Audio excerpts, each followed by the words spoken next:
Hello बच्चों, एक बार फिर से आप सभी का स्वागत है आपके इस प्यारे से यूट्यूब चैनल ग्लोबल ज्ञान सेंटर पर। तो फ्रेंड्स, आज की इस वीडियो में हम लोग बात करने वाले हैं आपके यूपी बोर्ड स्पेशल एग्जाम की, जहां पर हम लोग केमिस्ट्री सब्जेक्ट की चर्चा करेंगे। और आज उस सब्जेक्ट में सबसे पहले लेसन का पहला टॉपिक हम लोग उठाने वाले हैं, जो कि है सोल्यूशन। ठीक है ना। बातों को ध्यान से समझिएगा बच्चों। ये जो चैनल है, इस पर पहले मैथ्स की वीडियोस अपलोड होती थी और शॉर्ट्स के फॉर्म में, लेकिन अब हम लोग इस चैनल को शिफ्ट कर रहे हैं यूपी बोर्ड के एग्जाम से रिलेटेड टॉपिक्स से, जहां पर हम लोग आपको क्लास 10th और क्लास 12th के केमिस्ट्री, मैथ आदि सब्जेक्ट्स के इंपॉर्टेंट टॉपिक्स के बारे में आपको एनालिसिस करवाएंगे और क्वेश्चंस कैसे पूछे जाते हैं उनकी चर्चा हम लोग करेंगे। ठीक है ना।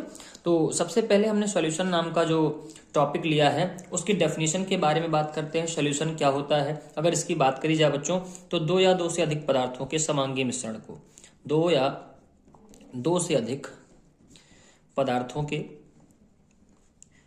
समांगी मिश्रण को, पदार्थों के समांगी मिश्रण को क्या कहते हैं? विलयन कहते हैं। ठीक।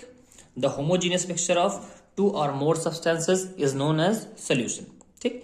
तो अब बात ये आती है कि सर समांगी क्या होता है? समांगी का आप संधि विच्छेद करिए, ध्यान से देखेंगे तो ये दो पार्ट से मिलकर के बना है सम धन अंगी, मतलब जिसका हर एक पार्ट क्या हो? इक्वल हो।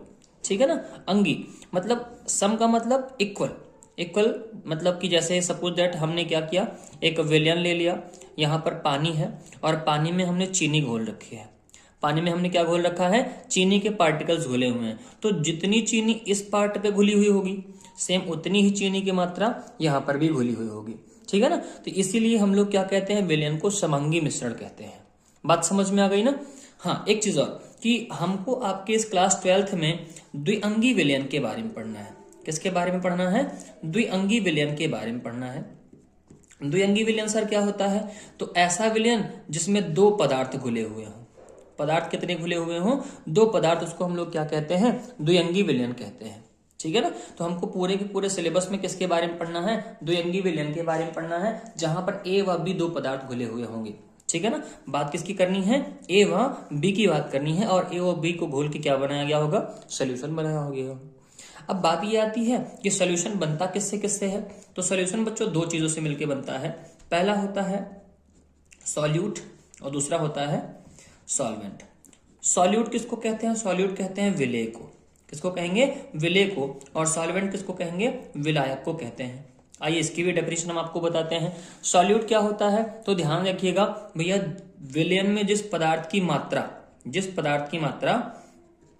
क्या होती है? कम होती है। जिस पदार्थ की मात्रा कम हो उसको हम लोग क्या कहते हैं? विलेय कहते हैं। और जिस पदार्थ की मात्रा ज्यादा हो, ठीक है ना, वो हमारा विलायक कहलाता है। जैसे यहां पर हमने चीनी ले रखा था और चीनी के साथ साथ पानी ले रखा था।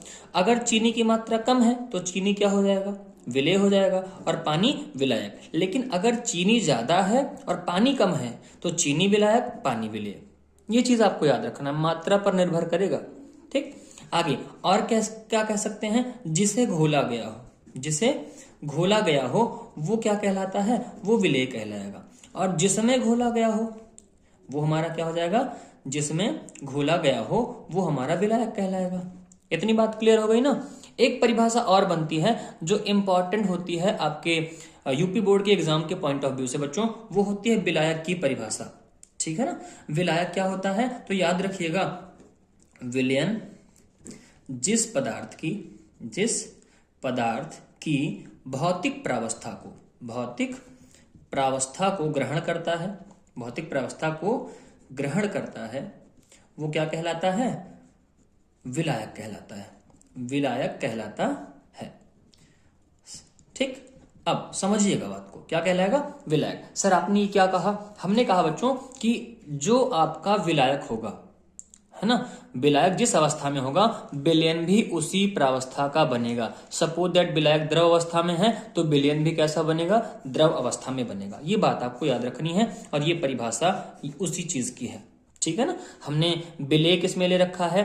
तो विलेय ठोस, द्रव, गैस कुछ भी हो, फर्क नहीं पड़ता। लेकिन अगर विलायक ठोस है तो विलयन भी ठोस अवस्था में बनेगा। अगर विलायक द्रव अवस्था में है तो विलयन भी द्रव अवस्था में बनेगा। और विलायक हमारा गैसियस स्टेट में है तो विलयन भी गैसियस स्टेट में बनेगा। यहां तक की बात समझ में आई ना। अब बात ये आती है कि सर बताइए विलयन कितने प्रकार के होते हैं, है ना। तो विलयन बच्चों बहुत सारे प्रकार के हो सकते हैं और कई प्रकार से हम इसको लोग कैटेगराइज भी कर सकते हैं। जैसे मान लीजिए अभी हम विलेयता के आधार पर कैटेगराइज करते हैं, तो बात ये आती है विलेयता किसको कहते हैं। यूपी बोर्ड में इसकी परिभाषा आपको क्या लिखनी है, तो आपको लिखना है किसी पदार्थ की वह अधिकतम मात्रा जो निश्चित ताप पर 100 ग्राम विलायक में घुल जाती है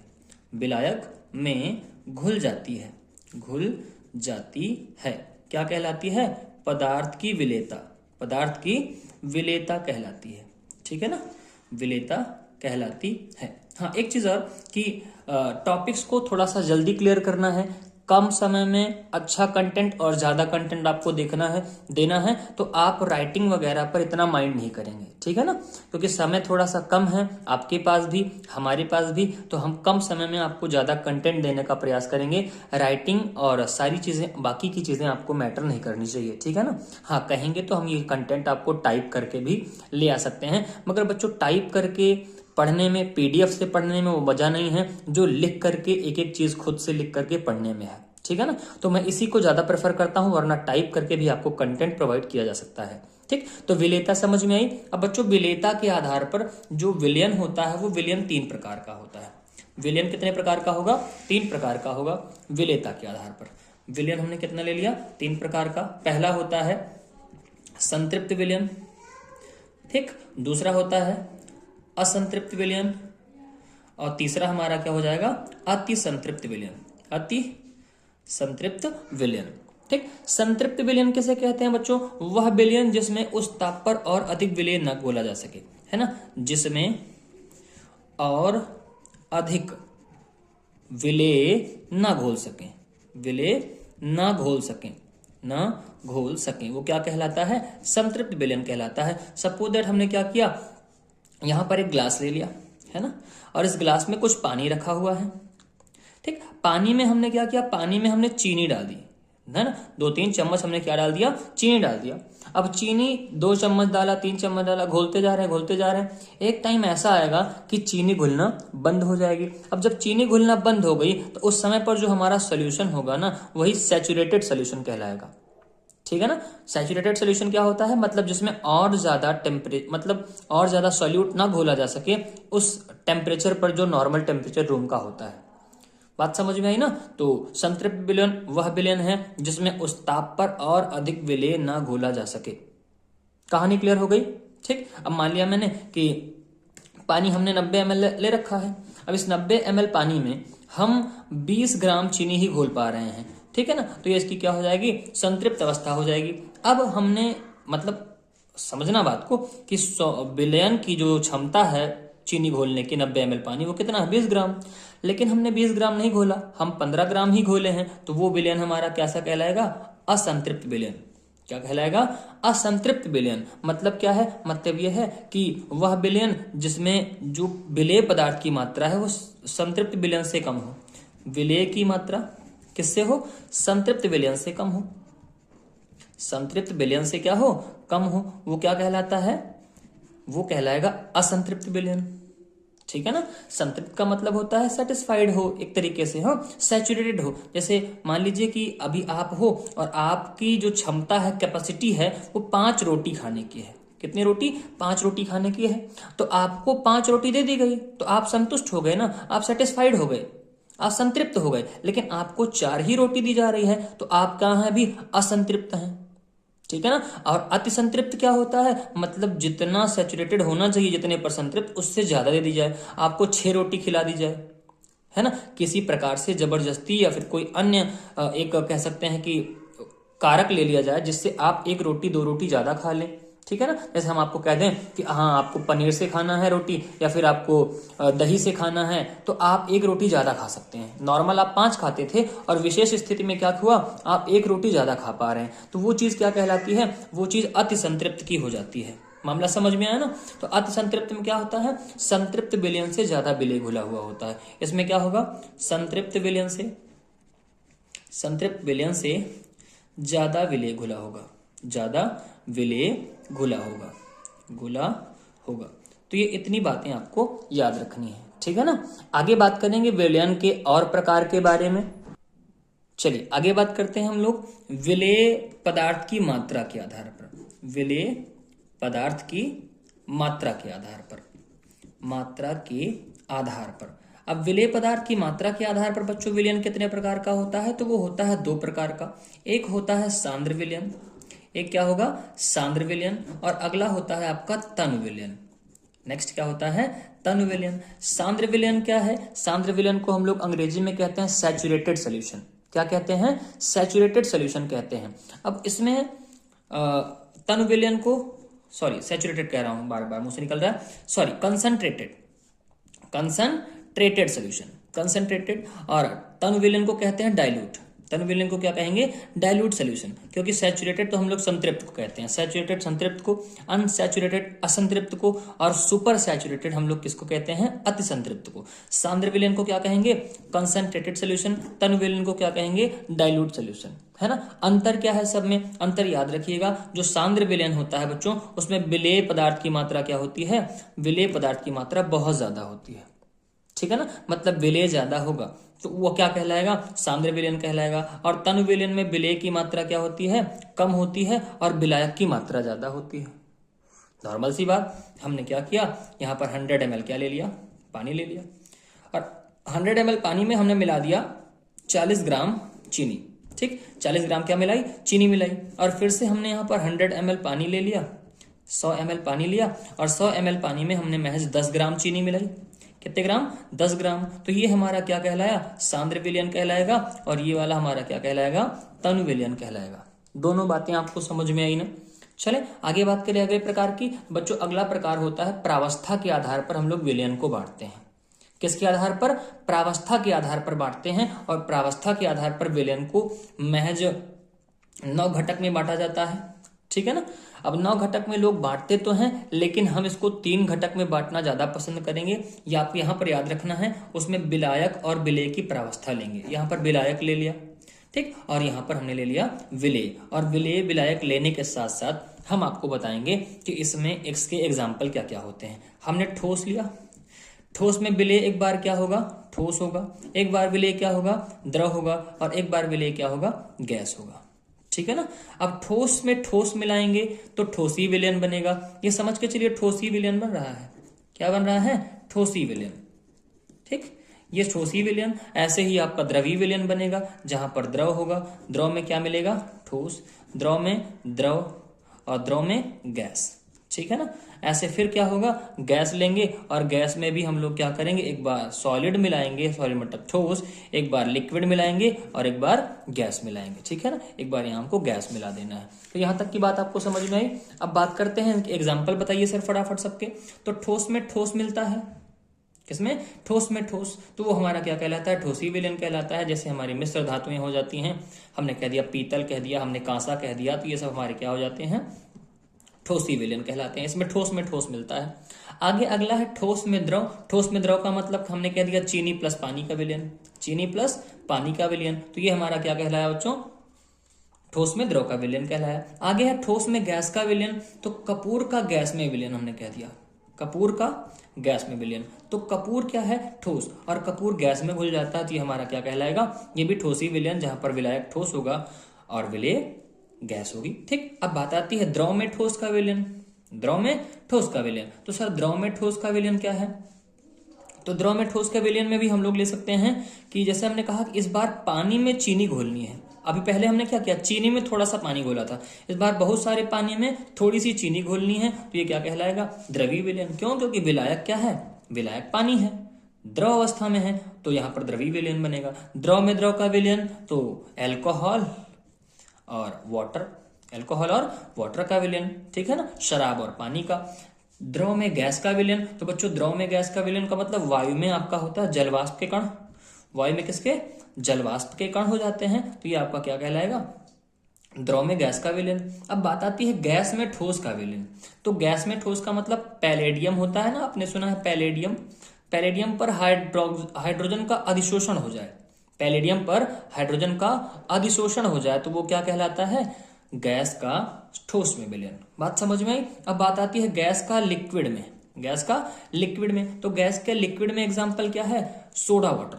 क्या होता है? सोडा वाटर, है ना। मामला समझाइए सर। मामला ऐसा है कि सोडा वाटर का मतलब होता है जल में CO2 घुला हो, H2O प्लस CO2। तो ये हमारा क्या कहलाता है? गैसीय विलयन। क्योंकि मात्रा किसकी ज्यादा होती है? यहाँ पर मात्रा आपकी यहाँ पर CO2 है ना, CO2 भी ज्यादा हो सकती है और H2O भी।